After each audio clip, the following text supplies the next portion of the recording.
Hello दोस्तों, welcome to my YouTube channel आध्यात्म और विज्ञान। आज का जो मैं वीडियो लेकर के आ रही हूँ वो आपके लिए खुशियाँ लेकर के आ रहा है, आपके लिए अच्छी ब्लेसिंग्स लेकर के आ रहा है। तो वीडियो में अंत तक बने रहिएगा, क्या पता शिव शक्ति की ब्लेसिंग्स आपके लिए हो। तो आज का जो वीडियो है वो शिव शक्ति पर ही आधारित है, आपकी इस जर्नी पर आधारित है, क्योंकि उनकी बहुत सी ब्लेसिंग्स आपकी ओर आ रही हैं। आप अभी भी सेपरेशन के दौर पे हैं। अगर आप खुद को बैलेंस कर रहे हैं, खुद पर नियंत्रण पा रहे हैं, खुद को संभाल रहे हैं और अब बहुत ज़्यादा आप उस तकलीफ़ की ओर नहीं जा रहे हैं। होती है तकलीफ़, क्योंकि ये जर्नी ही ऐसी है कि बहुत तकलीफ़ मिलती है, लेकिन अब शिव शक्ति अपनी ब्लेसिंग्स आपको देंगे। आप इस महाशिवरात्रि में उनकी आराधना कीजिए, उनको धन्यवाद कहिए, क्योंकि ईश्वर आपके लिए जो रचता है उससे बेहतर और कुछ नहीं होता है। भले ही आप इस जर्नी में बहुत तकलीफ़ झेल रहे हैं, आप बहुत दर्द में हैं और आप हर बार प्रश्न यही करते हैं कि आखिर ऐसा क्यों क्यों मेरे ही साथ ऐसा हो रहा है, आखिर मैंने गलती क्या की है। गलती आपकी कुछ नहीं है, उसके बाद भी आप तकलीफ़ झेल रहे हैं, उसके बाद भी आपने सब कुछ करके देख लिया, फिर भी आपके पार्टनर आपके पास नहीं आ रहे हैं, वो आपकी तरफ देख भी नहीं रहे हैं, आप पूरी तरह नो कांटेक्ट में हैं। तो ऐसा क्यों? तो लेकिन ईश्वर आपको यही समझाने के प्रयास कर रहे हैं कि आपको अपने मन को शांत करना चाहिए।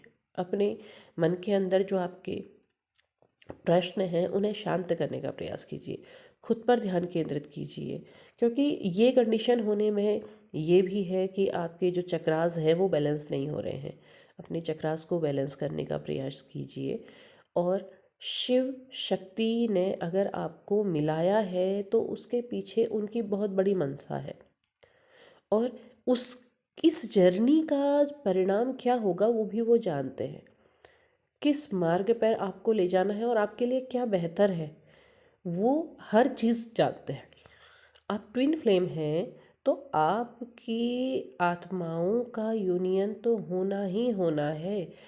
वो एनर्जी वापस तो आएगी ही आएगी, उस पर भरोसा कीजिए, ईश्वर को धन्यवाद कीजिए, उनकी आराधना कीजिए, उनके उस प्रेम को समझने का प्रयास कीजिए। शिव शक्ति भी एक हुए तो एक बहुत लंबी जर्नी के बाद हुए, जिसमें युगों लगे, और उसके बाद वो एक हुए। तो आपको भी समझना होगा कि आपको भी अपने अंदर की बहुत सी अशुद्धियों को, बहुत सी बुराइयों को बाहर निकालना है, चीज़ों को समझना है। आप अगर दर्द में हैं, तकलीफ़ में हैं, रो रहे हैं, तो शायद ईश्वर ये चाहते हैं कि आप उससे बाहर निकलिए। इस दर्द पर विजय पाने के बारे में सोचिए। आप उससे जीत नहीं पा रहे हैं ना, और आपको समय यही सिखाने का प्रयास कर रहा है कि आप उससे जीतें। आप केवल एक ध्यान में ना रहें कि वह क्या करता है, क्या कर रहा है, क्यों नहीं आ रहा है। इससे बेहतर ये है कि आप उससे आगे बढ़कर सोचें। आप अगर उस चीज़ से आगे बढ़ कर के सोचते हैं तो ज़रूर चीज़ें बदलेंगी। उनके मन में भी आपके प्रति वो विचार आएंगे कि आखिर उन्होंने ऐसा क्यों किया, और वो गिल्ट उनको ज़रूर ईश्वर देते हैं, क्योंकि आपके जीवन में वो आए, जब आए आपको ज़रूरत नहीं थी, लेकिन आए, और आए तो ऐसे आए कि पूरी तरह आपके अस्तित्व में समा गए। लेकिन वहाँ क्या हुआ, वहाँ वो भाग गए, वो उस चीज़ को नहीं समझ पाए। तो ये जर्नी तो आपको पता ही है कि वो ईश्वर उन्हें सिखाएगा।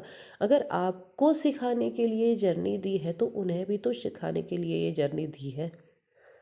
ईश्वर ने जो रचा हुआ है वो आपके लिए ही रचा हुआ है, आप लोगों के लिए, आप दोनों को जोड़ा है, तो उसके पीछे ईश्वर ने बहुत बड़ी रचना की है, बहुत कुछ सोचा है और दूर किया है, तो उसके पीछे भी उनकी मंशा है। बस एक बार उस विश्वास को, उस चीज़ को समझ करके देखें कि आखिर ईश्वर ने जो रचा है वो शायद सबसे बेहतरीन है। और उस रचना पर प्रश्न मत कीजिए, उस रचना का धन्यवाद कीजिए और उस धन्यवाद के साथ, पूरे धैर्य के साथ, पूरे विश्वास के साथ आगे बढ़ने का प्रयास कीजिए। शिव शक्ति आपके मार्गों को ज़रूर मिलाएंगे।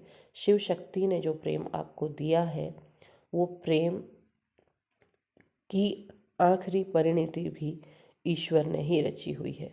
वो कहाँ जाके किस रूप में पूर्ण होगा वो ईश्वर जानते हैं। तो ईश्वर को धन्यवाद कीजिए, उनकी आराधना कीजिए और उनके प्रेम को स्वीकार कीजिए। धन्यवाद।